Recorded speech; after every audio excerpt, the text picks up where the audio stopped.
Hello, Sharkunel here with a video that I'm calling PvP Starter Course. There are a lot of resources on the web if you search for them with tips and tricks and strategies for PvP, combat strategies, team selection strategies.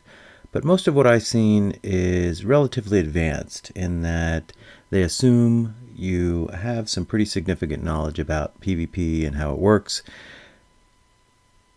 and they're giving strategies for the advanced user.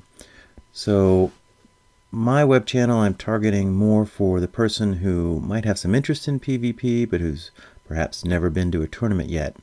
So I wanted to walk through some of the resources you can use to start thinking about how to select a team for one of the Silph Road Cups, how to pick the best Pokemon, and how to start along the path of building a team of 6 and then picking a team of 3, because I think that's where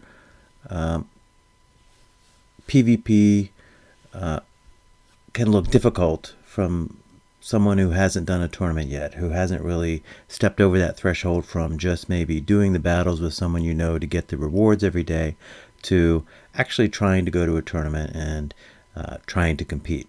So in this video, I'm going to present a number of resources where you can go to start down the path of trying to figure out what are good teams, what are good Pokemon to use. So the first resource I want to talk about is the website that you see on your screen here, PvPoke, or PvPoke. It's a great site that has a lot of resources you can use to start figuring out the best Pokemon to use and how to start building a team. The first place you should go really is into the rankings page. And for example, here in April, we have the Silph Road Kingdom Cup, so that you can select Great League and then the Kingdom Cup. And PvPoke will give you a listing of the top Pokemon based on just comparisons of the statistical amount of wins that Pokemon would have against essentially the field. So here you see Lapras, Lucario, Bastiodon, and if you've seen any of the web resources or lists talking about the quote-unquote meta for the Kingdom Cup, April 2019, these Pokemon, Lapras, Lucario, Bastiodon, are part of that, meaning that they're some of the better Pokemon to use for this cup. So when you see this list here on PvPoke, that's really where you can get started just figuring out which Pokemon you might have that would do well in this meta. And when you look at each Pokemon, you can click on it and it'll show you the preferred moves. In this case, fast move of Water Gun, charge move of Surf, and then if you're selecting an ice move, the preferred is probably Ice Beam if you have access to a Legacy Lapras with Ice Beam on it. It also gives information about how good this Pokemon is as a lead Pokemon, meaning the first Pokemon out of the gate in a battle, a closer, meaning the one you would use last, and then attacker and defender, which are roles that are defined here on PvPoke as to how you would use Pokemon during a battle. And you can see some of the key matchups and counters for this Pokemon. So there's a lot of good information here, and you can click on any of them. Lucario here showing again the preferred moves based on percentages of, I guess, what people have used for this Pokemon. So this is a good starting place to try to figure out which Pokemon that you have that might be good in this particular rule set as defined by the Silph Road.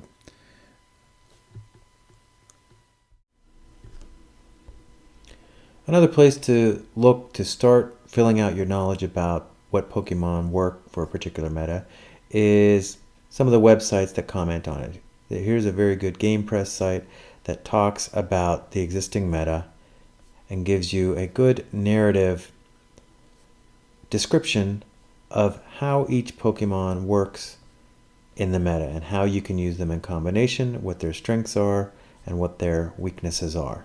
And in particular, they provide a graphic that you can look at to understand what might have advantages over what other Pokemon.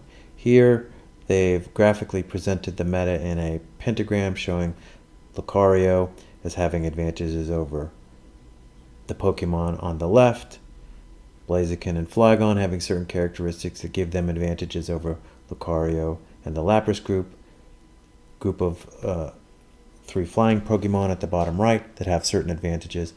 And you start to get an idea of the rock, paper, scissors aspect of the so-called meta. And what meta means is the group of Pokemon that in this given rule set are acknowledged as being some of the best to use. That doesn't mean you can't use other Pokemon and be successful. It means that the folks that are putting together these descriptions using testing and just applying the math as to what wins out better over what have identified, say, the top 20 or so Pokemon and give some advice as to how to use them in combination.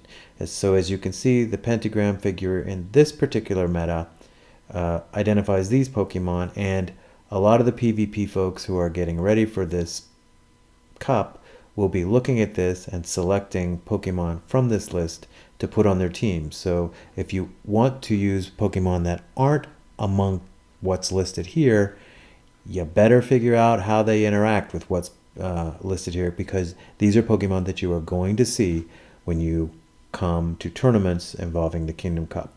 And then over here on the right, Game Press has identified a bunch of wild cards which can be used in conjunction with some of the Pokemon in the meta or by themselves to create specific advantages and disadvantages. But the best way to use this type of site is to read these narratives to come to an understanding of what the types of Pokemon are that can be best used within this meta and their advantages and disadvantages, and start thinking about which of your Pokemon fit in this meta, or can you obtain Pokemon within this meta, and if you can't, how you are going to deal with Pokemon on this list that will be used against you. The next resource you can use to try to prepare yourself for PvP is again part of PvPoke or PvPoke. I've heard people pronounce it, but they have a system where you can simulate battles between particular Pokemon. So if you have a Pokemon, you can select it from this list using the Great League. Select the Great League and a single battle, and you can say type in the name of your Pokemon and select its moves. So you have a Water Gun Pokemon with Ice Beam and Surf, and you want to figure out how your Pokemon would fare against another Pokemon that's listed in the meta, Lucario. You can fill it in here and select its moves. Typically the Lucarios you're going to see are going to be configured with Counter, Power Up Punch, and Shadow Ball. And then by pressing the battle button at the bottom of PvPoke, you can run a simulation. And the simulation shows in the center portion here the sequence of attacks over the course of this battle. And you can focus in on any one of those attacks and see how it impacted the other Pokemon. And you can also, in the options section, select how many shields are used for this simulation. So assuming both of these Pokemon use 1 shield, the results are shown in these black bars at the bottom that show Lucario wins this matchup with this configured Lapras and will prevail if each use 1 shield and have 45 hit points or HP left at the end of the battle. And you can also see at the bottom here these grayed out circles and partially filled in circles for Lapras show how much energy you have in your charge moves at the end of the battle. Now the graph at the bottom in purple here is also a very useful tool to look at in looking at Lapras versus Lucario. Since Lapras is selected as the Pokemon on the left, it is the Pokemon whom these scores relate to. So looking at these numerical rankings on this matchup between Lapras and Lucario, in interpreting this, 500 is a tie. Anything over 500 is a successful result. Anything under 500 is a defeat. So looking at Lapras versus Lucario, you can see on the left-hand column, this assumes neither Pokemon, the top left column assumes neither Pokemon uses any shields. So a score of 477 indicates that Lapras loses this battle, but it's not that far off from 500, so it means that Lucario won't have a great deal of HP left at the end of the battle. Going down the first column, assuming Lapras uses one shield and Lucario uses none, Lapras wins that battle, and a score of 609 indicates that Lapras will have some HP left. It won't. 500 would mean they would both tie. If it was 501 or 510, would mean that Lapras would have very little HP left at the end of that battle. 609 indicates that it would have some left. The third, going down the left column in this graph, the third number being 609 means if Lapras uses 2 shields and Lucario uses 0, the number doesn't change. The middle column again compares 1 shield versus no shields. You can see how the graphic works. And if Lucario uses 1 shield, it wins all of those battles pretty significantly. And the same numbers in the third column for Lucario using 2 shields means that it doesn't really make much difference. So this is not a good matchup for Lapras, meaning that if Lucario uses the same number of shields as Lapras, it will always win. And the only way Lapras can prevail in this battle is if the Lapras uses shields and the Lucario doesn't. So you can then change out which Pokemon you want to check Lapras against, say Flygon. Mudshot, select Earthquake and Dragon Claw, and you can run your simulation again. So this result here in the black bars is for the selected 1 shield scenario. But you can quickly go down to the purple graph and get an overall look at the matchup between Lapras and Flygon. These numbers are much better for Lapras. As you can see, the middle diagonal going from top left to bottom right, showing equivalent shield use, has Lapras prevailing or tying in all 3 of these matchups. So Lapras can control its own fate in a battle against Flygon and prevail, and if Flygon's only option is to use 2 shields, in which case it can tie Lapras. So PvPoke and the Battle Simulator is a great tool to look at your particular Pokemon. You can plug in their particular moves and compare them to various other Pokemon that are identified in the so-called meta, or identified by YouTube commentators or other people as being what you're going to come up against in this meta, and you can really customize your own team and figure out how it's going to perform against the other Pokemon that you're going to likely face. Another great resource for preparing your team and selecting the Pokemon that you were going to use was created by Blandon at Elite Four TV. He took all the data from PvPoke that we just looked at and put it into a spreadsheet. So he did all the hard work of creating every potential matchup and putting it here in graphic form. This is on his YouTube channel, and it's attached in the description of a video called something like Building an Unbreakable Kingdom Cup Team. And it is a Google document you can download for yourself. He has an instruction section here. And here in his datasheet tab, he put in every potential matchup of Pokemon versus Pokemon within the identified meta, which he identified as 20 different Pokemon here that are part of the so-called meta. Looking at the spreadsheet, what he did was, say looking at Frostlass here, he matched Frostlass up against every Pokemon on this list of 20 and graphically identified those scores that we saw in PvPoke for the different shield usages. The columns here being 0 shields, 1 shield, or 2 shields, and included the the score as identified from PvPoke in that battle. So generally looking at these, you can see where these Pokemon do well against the opponents here on the meta list. Those are identified as green numbers above 500. Around 500 is pale green or red or white. And then the negative matchups are shown here in red, getting deeper and deeper red the lower the more they approach 0, so the worse the matchup is. So taking this data, he created a team builder tab that you can select the 6 Pokemon that you intend to use